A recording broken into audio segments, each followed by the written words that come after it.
आज हम पढ़ेंगे इवेल्युएशन। बच्चों, इवेल्युएशन मीन्स होता है किसी को जज करना, ठीक है, किसी को ग्रेड देना, किसी को मार्क्स देना, कुछ भी ऐसा दिया जाए तो उसको इवेल्युएशन कहेंगे। अब हम कुछ डेफिनेशन देखते हैं। It means, evaluation means assigning certain values, उसको कुछ वैल्यूज दी जाती है, वैल्यूज दी जाती है on the basis of fact, skill and knowledge. उसको किसी फैक्ट, स्किल और नॉलेज के बेस पे जब वैल्यू दी जाती है तो उसको बोलते हैं इवेल्युएशन। अब देखते हैं सर्टेन वैल्यूज क्या होते हैं। सर्टेन वैल्यूज होता है मार्क्स हो गए बच्चों, ग्रेड हो गई, वो होता है सर्टेन वैल्यूज, ठीक है जी। अब इस इवेल्युएशन को फुलफिल करते वक्त, पूरा करते वक्त एक प्रोसेस की जरूरत होती है। उस प्रोसेस को बोलते हैं असेसमेंट। असेसमेंट सिंपली प्रोसेस होती है जो चलती रहती है ड्यूरिंग इवेल्युएशन। इट मीन्स इसमें हम क्या करते हैं, इंफॉर्मेशन को गैदर करते रहते हैं, ठीक है, जिसके बेसिस पे हम इवेल्युएट करते हैं किसी को, ठीक है जी। अब हमारा मेन पॉइंट क्या है, नोट करने वाली बात ये है कि असेसमेंट एक पार्ट होता है इवेल्युएशन का।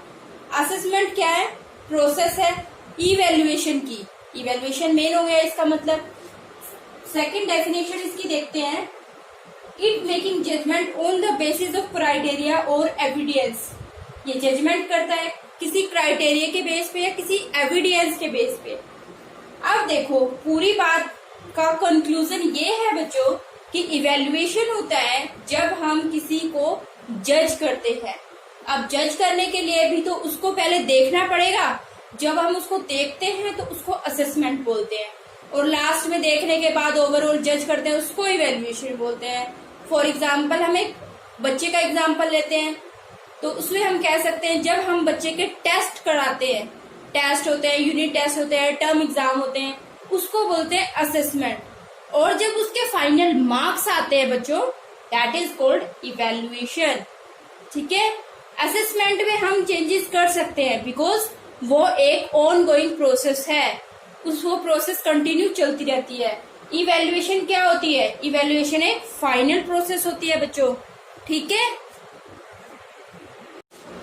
हाँ जी स्टूडेंट्स, इवेल्युएशन को प्रोग्रेस कहा जाता है। कंटिन्यू जो प्रोग्रेस होती रहती है वो इवेल्युएशन होती है, और ये कंटिन्यू प्रोग्रेस जिस प्रोसेस से होती है उसको बोलते हैं असेसमेंट, जो हमने अभी अभी किया है, ठीक है। असेसमेंट में क्या था, टर्म्स ऑफ, अब इवेल्युएशन क्या था, terms of more confuse. Evaluation को कंफ्यूज कर दिया जाता है, किससे, टेस्ट से और मेजरमेंट से। क्या इवेल्युएशन सिर्फ इतना है कि उसमें टेस्ट ले लो बस?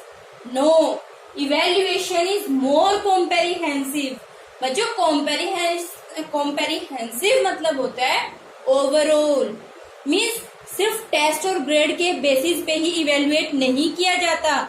इवेल्युएशन का मतलब है ओवरऑल डेवलपमेंट, ठीक है। अब हम देखते हैं इसकी एम क्या होती है इवेल्युएशन की। बच्चों, इवेल्युएशन की एम होती है गाइड करना, मोटिवेट करना, because by the process of assessment. Assessment क्या होता है, जो ओवरऑल प्रोग्रेस चलती रहती है, फॉर्मेटिव होता है, डायग्नोस्टिक होता है, फ्लेक्सिबल है, उसके बेसिस पे जो प्रोसेस चलती रहती है उसके बेसिस पे हम क्या करते हैं, बच्चे को इवेल्युएट करते हैं, उसको हम जज करते हैं, और जहां पे उसमें कमी होती है उसको हम देख के बताते हैं, उसको जजमेंटल करते हैं, और by the help of assessment उसको डायग्नोज करते हैं, ठीक है। सो हम उसको फिर गाइड करते हैं, अगर कहीं पे वो गलत जा रहा है हम गाइड कर सकते हैं, मोटिवेट करते हैं। Second is appraisal student performance. ये स्टूडेंट की परफॉर्मेंस को भी इंक्रीज करती है।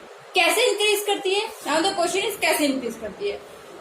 The answer is very simple. जब हम किसी को जज कर सकते हैं तो हम ये बता सकते हैं कि वो कहाँ गलत है, कहाँ सही है। जहां भी बच्चा गलत होगा उसको हम बता देंगे कि वो गलत है, सही है। उसके बाद क्या करेगा, वो अपनी परफॉर्मेंस में सुधार ला सकता है कि नहीं ला सकता है, ठीक है। फिर third is preparation for remedial measurements. Preparation for remedial measurement ऐसे कर सकता है बच्चों, देखो हम असेसमेंट की प्रोसेस की वजह से क्या करते हैं, इवेल्युएशन। और असेसमेंट में क्या होता है, असेसमेंट में हम बच्चे को डायग्नोज करते हैं, और डायग्नोज कब करेंगे? जब वो प्रोसेस पूरे साल चलती रहेगी, और जब प्रोसेस पूरे साल चलती रहेगी हमें ये पता चल जाएगा बच्चे में कहाँ और क्या कमी है और उसको किस सुधार की जरूरत है, उसको क्या रेमेडी चाहिए। ठीक है, उसके बाद इवैल्यूएशन किसके बेस पे होता है? CCE, that means continuous comprehensive evaluation. ठीक है, कॉन्टिन्यूअस चलता रहता है, पूरे साल होता रहता है। ठीक है, कॉम्प्रिहेंसिव ओवरऑल डेवलपमेंट देखी जाती है इसमें, ना कि सिर्फ टेस्ट और ग्रेड के बेसिस पे नहीं होता, इसमें ओवरऑल डेवलपमेंट होती है। ठीक है, और ई मतलब इवैल्यूएशन, इवैल्यूएशन मीन्स आपको पता ही है प्रोग्रेस। अब हम देखते हैं इसके डिफरेंस क्या है, difference between evaluation and assessment क्या है। पीछे हमने पढ़ा था इवैल्यूएशन एंड असेसमेंट होता क्या है, अब हम पढ़ रहे हैं इसके डिफरेंस क्या है, इन दोनों में क्या डिफरेंस है। देखो, इवैल्यूएशन होता है प्रोडक्ट ओरिएंटेड, मीन्स हमें एक एंड प्रोसेस मिलती है, लास्ट में हमें एंड रिजल्ट मिलता है इसका इवैल्यूएशन में। और on the other hand assessment में क्या होता है? प्रोसेस ओरिएंटेड है, मतलब प्रोसेस पूरे साल चलती रहती है। इवैल्यूएशन क्या है? सबमिटिव होता है। सबमिटिव क्यों है? बिकॉज ये eight the end of the year होता है, हमने अभी इसकी डेफिनेशन में पढ़ा था। एंड असेसमेंट क्या होता है? ये फॉर्मेटिव होता है। ठीक है, सबमिटिव क्या होता है? जो एट द एंड ईयर होता है, और आपका असेसमेंट फॉर्मेटिव है, मतलब इसमें टर्म्स एग्जाम आ गए, आपके यूनिट टेस्ट आ गए, फॉर्मेटिव असेसमेंट आ गए। ठीक है, इवैल्यूएशन आपका जजमेंटल है। बिकॉज जजमेंटल क्यों है? क्योंकि जब ओवरऑल प्रोसेस हो जाती है उसके बाद eight the end of the year बच्चे को जज किया जाता है। लेकिन असेसमेंट क्या है? डायग्नोस्टिक है। अगर उसमें कहीं कमी है बच्चों कि बच्चे ने कुछ किया, ठीक है, मान लीजिए बच्चे ने एक टेस्ट दिया, यूनिट टेस्ट, यूनिट टेस्ट में उसके मार्क्स आ रहे हैं 25 में से मान लीजिए 10 नंबर आ रहे हैं, तो अब उसको ये देखा जाएगा कि उस बच्चे को कैसे हम अच्छे ज्यादा नंबर दिला सकते हैं, ऐसा क्या कर सकते हैं, उसको डायग्नोज किया जाएगा। ठीक है, कि उसमें कहाँ कमी आ रही है, किस कमी की वजह से ऐसा हो रहा है कि उसके मार्क्स कम हो रहे हैं, तो इसलिए ये असेसमेंट में आएगा डायग्नोस्टिक। ठीक है, फ्लेक्सिबल, हाँ, असेसमेंट क्या है? फ्लेक्सिबल है, बिकॉज इसमें हम चेंजेस करते रहते हैं, क्योंकि ये ओवरऑल प्रोसेस है, इसमें चेंजेस यहाँ होते हैं। अगर बच्चे में कोई कमी है तो हम उसको सुधारने की कोशिश करते हैं, इसलिए चेंजेस होते हैं, फ्लेक्सिबल है। But on the other hand evaluation तो फिक्स है, इसमें तो कोई चेंजेस नहीं होते, ये तो बस हम लास्ट में एक बार जज करते हैं इसको तो। और असेसमेंट क्या है? कि how learning is going on, जो हम सीख रहे हैं वो प्रोसेस हम कैसे सीख रहे हैं, ये हमारी असेसमेंट है। लेकिन व्हाट हैज बीन लर्न, हमने क्या सीखा, वो क्या है? इवैल्यूएशन। कैसे सीख रहे हैं? असेसमेंट। क्या सीखा? इवैल्यूएशन। ठीक है, अब गुड क्वालिटी की इवैल्यूएशन की क्या क्वालिटीज हो सकती हैं? First is relevance. रेलेवेंस मतलब बच्चों कुछ ऐसी होनी चाहिए, कोई ऐसा काम, ऐसे एग्जाम, ऐसे पेपर, क्वेश्चन पेपर को इस तरीके से सेट करना आना चाहिए कि उसको सब बच्चे कर सके इजीली। दूसरा, इसमें सब्जेक्टिव क्वेश्चन होते हैं एंड ऑब्जेक्टिव क्वेश्चंस होते हैं। As you know very well, subjective question जो लॉन्ग क्वेश्चन आंसर होते हैं, ऑब्जेक्टिव टाइप क्वेश्चन जिसमें 4 क्वेश्चन आंसर दे रखे होते हैं, किसी एक को टिक करना होता है। ठीक है बच्चों, ओके जी। यस माय डियर स्टूडेंट्स, अब हम देखेंगे गुड इवैल्यूएशन की क्वालिटीज क्या क्या होनी चाहिए। सबसे पहले इवैल्यूएशन रिलायबल होना चाहिए। रिलायबल मीन्स कंसिस्टेंट होनी चाहिए। अब कंसिस्टेंस को समझते हैं विद एन एग्जाम्पल। सपोज कीजिए क्लास में 2 बच्चे हैं, A and B, and both are intelligent. मैंने एक एग्जाम्पल से देख के समझाया हुआ है, दोनों इंटेलिजेंट है। ए को मिलते हैं 50 नंबर, 60 में से 50 नंबर, और बी को मिलते हैं 60 में से 20 नंबर। सो इसमें मिस्टेक बच्चे की नहीं है, टीचर की है। ठीक है। दूसरा, वैलिडिटी। क्वेश्चन पेपर को टीचर ने कुछ गलती की होगी इसमें, दूसरा वैलिडिटी, वैलिडिटी में ऐसा है रिजल्ट सेटिस्फाई होना चाहिए, बच्चा जिससे सेटिस्फाई हो, वैलिड होना चाहिए result. Utility, third is utility, useful होना चाहिए। इवेल्युएशन का मतलब ऐसे ही नहीं इवेल्युएट करना, उसका कोई यूजफुल होना चाहिए, उसका कोई यूज होना चाहिए बेसिकली, ठीक है। Next is relevance. Relevance means अगर आप कोई टास्क दे रहे हैं तो स्टूडेंट उसको परफॉर्म करने के लिए एबल होने चाहिए। ऐसे नहीं है कि आप टास्क तो दे रहे हैं लेकिन स्टूडेंट उसको कर ही नहीं पा रहे, तो ऐसे इवेल्युएशन का कोई फायदा नहीं है, ठीक है। फिर टाइप ऑफ इवेल्युएशन, बच्चों there are 2 type of evaluation, जैसे मैंने अभी पीछे बताया था आपको। एक तो होता है सीसीई, दूसरा होता है formative and submissive evaluation. CCE means continuous comprehensive evaluation. Continuous में आपका पता है आपको कि प्रोग्रेस होती रहती है पूरे साल, ठीक है। कॉम्प्रिहेंसिव होता है जिसमें फिजिकल, सोशल, इमोशनल, साइकोलॉजिकल, इसमें आपकी कॉम्प्रिहेंसिव बहुत सारी मीन्स ओवरऑल आती है, आपकी ओवरऑल डेवलपमेंट आ जाती है, ठीक है। इवेल्युएशन मतलब आपको पता ही है प्रोग्रेस होता है। आई होप आपको समझ आ। हाँ जी बच्चों, अब हम देखेंगे फॉर्मेटिव एंड सबमिटिव में डिफरेंस क्या है। आपको मैंने अभी बताया था फॉर्मेटिव असेसमेंट होता है जो पूरे साल जो प्रोसेस चलती रहती है, and on the other hand submissive assessment usually eight the end of the year, और सारा सिलेबस कंप्लीट होने के बाद। इसमें 2 टर्म्स होते हैं, फर्स्ट टर्म, सेकंड टर्म, और आपके एग्जाम 2 बार होते हैं तो 2 टर्म होते हैं, एक सितंबर में होते हैं और एक दिसंबर उसमें मार्च में होते हैं, ठीक है। वो आपका होता है सबमिटिव असेसमेंट। इसको याद करने के लिए एक और ट्रिक है मेरे पास, सबमिटिव को सबमिट करना, इसे याद कर सकते हैं। सबमिट मतलब जो लास्ट में हम सबमिट कर देते हैं सब कुछ, हमारे पास कुछ नहीं रहता, ये ऐसे हमने याद कर लिया इसको।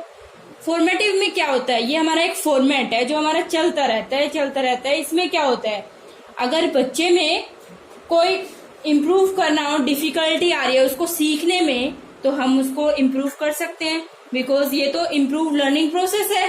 किसी को अगर प्रॉब्लम हो रही है तो हम उसको रेमेडियल टीचिंग मेथड से सिखा सकते हैं। डिफिकल्टी कैसे हो सकती है, जैसे डिसकैलकुलिया हो सकती है, डिसग्राफिया हो सकती है, ठीक है जी। डिसकैलकुलिया मैथ्स में हो सकती है, ठीक है जी। डिसग्राफिया और फिर रीडिंग की होती है, उसको हम रेमेडियल टीचिंग से ठीक कर सकते हैं। और वो हमें पता कैसे चलेगी, वो हमें पता चलेगी फॉर्मेटिव असेसमेंट से। और फॉर्मेटिव असेसमेंट में अगर हम किसी बच्चे की डिफिकल्टीज को फाइंड आउट करते हैं तो सीधी सी बात है हमें उससे फीडबैक भी मिलेगा, मीन्स हमें उससे पता चलेगा कि क्या उसकी डिफिकल्टीज ठीक हो गई हैं या नहीं हुई हैं, कुछ तो फीडबैक मिलेगा। और उसके बाद टीचिंग लर्निंग प्रोसेस होती है, इसमें टीचर सीखता है, बच्चे सीखते हैं, ठीक है। फॉर्मेटिव में टीचर्स बच्चों को इवेल्युएट करते हैं पूरे साल, क्योंकि ये ऑनगोइंग प्रोग्रेस है, ठीक है। बट सबमिटिव असेसमेंट में तो at the end of the year ही होता है, इसमें ग्रेड्स के लिए होता है बेसिकली, टू इम्प्रूव लर्निंग तो होता है फॉर्मेटिव में, लेकिन सबमिटिव असेसमेंट में किस लिए होता है, टू जज गिव ग्रेड्स, क्योंकि इसमें लास्ट में सबमिट किया जाता है तो इसमें ग्रेड्स के लिए किया जाता है और इसका कोई पर्पस नहीं होता। बच्चों ये आपको मोस्ट इम्पोर्टेंट टॉपिक है, इसमें से बहुत सारे क्वेश्चंस पूछे गए हैं, प्रीवियस ईयर क्वेश्चंस में बहुत क्वेश्चंस आए हैं इससे related. And what is formative assessment, what is submissive assessment, क्या होता है, ये आपको जरूर पता होना चाहिए अगर आप इवेल्युएशन कर रहे हैं तो। एंड सबमिटिव असेसमेंट में कोई फीडबैक नहीं प्रोवाइड होता, और इसमें प्रमोट ये किस लिए किया जाता है, इसका मेन पर्पस होता है स्टूडेंट्स को प्रमोट करने के लिए, टू प्रमोट स्टूडेंट्स। अभी प्रीवियस ईयर क्वेश्चन में फॉर्मेटिव असेसमेंट में से पूछा गया क्वेश्चन था, so it is very important topic. हाँ जी, पहले थोड़ा सा रिकॉल कर लेते हैं। सबसे पहले हमने क्या किया, इवेल्युएशन एंड असेसमेंट। उसके बाद हमने किया टाइप ऑफ इवेल्युएशन, इधर आप देख सकते हैं। सबसे पहले हमने किया था इवेल्युएशन एंड असेसमेंट, उसके बाद टाइप ऑफ इवेल्युएशन। इवेल्युएशन के टाइप में कौन कौन से थे, सीसीई, सबमिटिव, फॉर्मेटिव, नाउ अब हम करेंगे उसकी टेक्निक्स। ठीक है जी। टेक्निक्स में इवेल्युएशन की 2 टाइप की टेक्निक्स होती है। First is qualitative techniques and the second one is quantitative techniques. First qualitative, second quantitative. This is the also most important topic from evaluation, but only qualitative aspect ये ज्यादा important है as compared to this। ये ज्यादा important नहीं है, but this topic is also most important। so इसमें qualitative में 3 type होते हैं, written test, oral test and practical test. Written test आपको पता ही है, जो लिखित में होता है।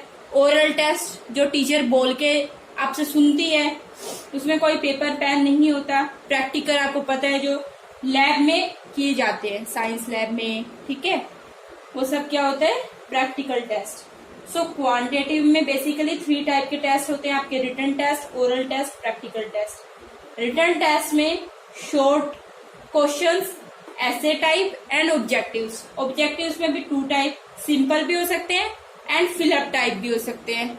ये आपका प्रीवियस ईयर में पूछा गया टॉपिक में से है, इसलिए मैं करवा रही हूँ, वरना क्वालिटेटिव एस्पेक्ट से ये इम्पोर्टेंट इतना नहीं है जितना क्वांटिटेटिव एस्पेक्ट से है। ठीक है जी। हाँ जी, this is also most important topic of evaluation. Type of assessment, there is 2 type of assessment, one is formal and the other one is informal assessment. Formal वो होता है जिसमें हमारे प्रॉपर टेस्ट होते हैं, एग्जाम होते हैं, मार्क्स होते हैं, जैसा कि यहाँ पे लिखा भी है। फॉर्मल वे में बोलते हैं ना, कोई भी टेस्ट ले लिया जाता है, एग्जाम होते हैं फॉर्मली। ठीक है। और इनफॉर्मल जिसमें कोई स्कोर नहीं दिया जाता, जिसमें टेस्ट भी नहीं होता, सिर्फ ऑब्जर्वेशन होती है, मार्क्स नहीं दिए जाते। ठीक है। जैसे क्लास में टीचर पढ़ा नहीं रही तो उन्होंने सोचा आज पढ़ाने की बजाय हम कुछ ऐसे ही उनसे बच्चों से सुन के देखते हैं। ठीक है, सिर्फ ऑब्जर्व करते हैं, उसमें कोई मार्क्स तो नहीं दे रहे, कुछ नहीं कर रखा। आपके टर्मिनल एग्जाम हो रहे हैं, फाइनल एग्जाम है, आपके फाइनल एग्जाम में तो आपको डेट शीट भी मिलेगी, आपको पूरा रूटीन भी बताया जाएगा, सब कुछ फॉर्मल वे में होगा, स्ट्रक्चर्ड वे में होगा प्रॉपर। ठीक है, इसमें कोई स्ट्रक्चर्ड वे नहीं होता, it take in any moment. Surprise test भी हो सकता है वो आपका। This is one of the important topic. I'm saying again because this is important. Please अच्छे से करना है इसको। I hope समझ में आ रहा है आपको। प्लीज कमेंट में जरूर बताना। हाँ जी बच्चों, लास्ट मोस्ट इम्पोर्टेंट टॉपिक है आपका assessment for learning, assessment of learning and assessment as learning. Assessment for learning same formative assessment जैसा ही है, आप इसको याद करने के लिए ट्रिक से भी कर सकते हैं। असेसमेंट फॉर, यहाँ पे 4 आ रहा है, फॉर्मेटिव में भी F आता है। असेसमेंट फॉर एंड फॉर्मेटिव दोनों में F है। ठीक है जी, इससे आप याद कर सकते हैं। Assessment for learning that means formative assessment. दूसरा आपका है assessment of learning. Assessment of learning आपका सबमिटिव असेसमेंट जैसा ही है, सेम जैसा अभी हमने पीछे किया था। उसके बाद असेसमेंट एज लर्निंग, वो सिर्फ बच्चे खुद से करते हैं, अभी मैं बताऊंगी इसको कैसे करते हैं।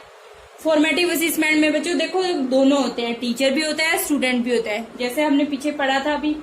ये पूरे साल चलने वाली प्रोसेस होती है, कंटिन्यू प्रोसेस होती है। बच्चा क्या कर रहा है, उसमें क्विज, उसने प्रोजेक्ट सबमिट किया या नहीं, क्विज में उसके मार्क्स कैसे आए, अटेंडेंस कैसी है उसकी, ओवरऑल परफॉर्मेंस देखी जाती है असेसमेंट फॉर लर्निंग में।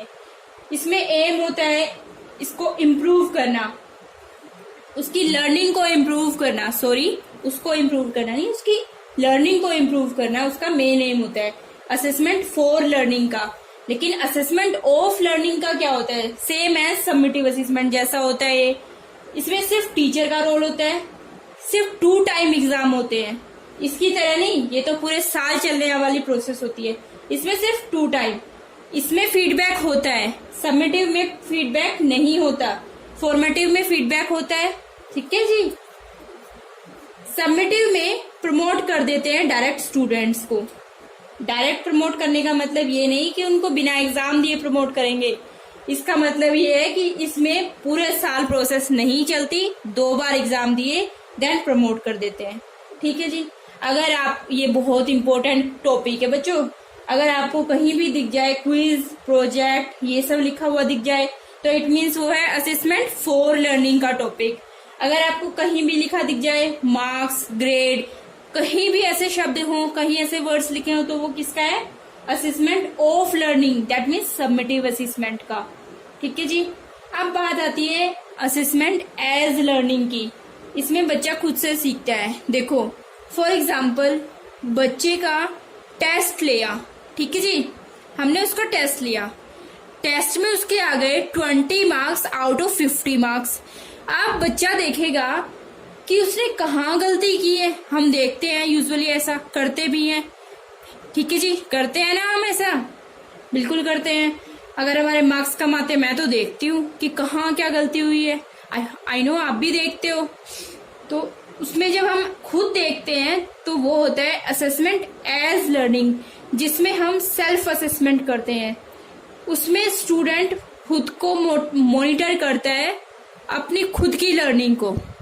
ये होता है असेसमेंट एज लर्निंग। एक बार दोबारा देख लेते हैं तीनों। Assessment for learning formative assessment है, असेसमेंट ऑफ लर्निंग सबमिटिव है, जैसे हमने पीछे सबमिटिव असेसमेंट पढ़ा था। Assessment for learning formative assessment. Assessment as learning आपका है ओनली फॉर स्टूडेंट, जिसमें बच्चा खुद से सीखता है, ना टीचर का रोल है ना बच्चों का। जिसमें दोनों का रोल है वो कौन सा है? फॉर्मेटिव, जिसमें सिर्फ टीचर का है। सबमिटिव, जिसमें सिर्फ बच्चे का है। असेसमेंट एज लर्निंग, ठीक है जी।